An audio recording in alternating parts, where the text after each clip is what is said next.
قانون کارما قانون جبران یا تعادل یا تسویه هست. تعادل رو برقرار میکنه. از منظر قوانین هستی خوب یا بد معنی نمیده. خوب و بد نداره. مثل جاذبه زمینه. یه آدم خوب یا یه آدم بدو اگر از طبقه 20 یه ساختمون هل بدیم بندازیمشون پایین، جفتشون با یه شتاب، با یه سرعت، با ضریب استکاک هوا یکیه، ضریب همش یکیه. تفاوتی نمیکنه. یعنی اصلا به خوب بودن و بد بودن کسی ربطی نداره.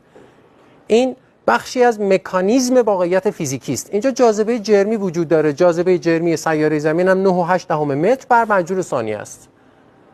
چه شما آدم خوبی باشین چه آدم بدی باشین، اصلا ربطی به خوب و بد نداره. کارما بخشی از مکانیزمی است که هستی رو در تعادل نگه می‌داره. نه خوبه نه بده. حالا اگر که اکوسیستم داره به سمتی میره که نیاز داره به گونه‌ای مشخصی به تعادل برسه، به گونه‌ای همه چیز کانالیزه میشه که رویدادها به اون نقطه تعادل برسن.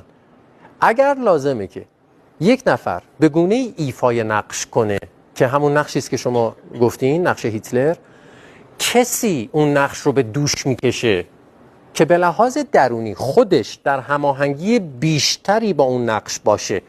مطمئناً هیچ کس در اون زمان غیر از ایشون در هماهنگی کامل با کارما یا چرخه تقدیری زمین هماهنگ نبوده و الا کسی دیگه این کارو میکرد.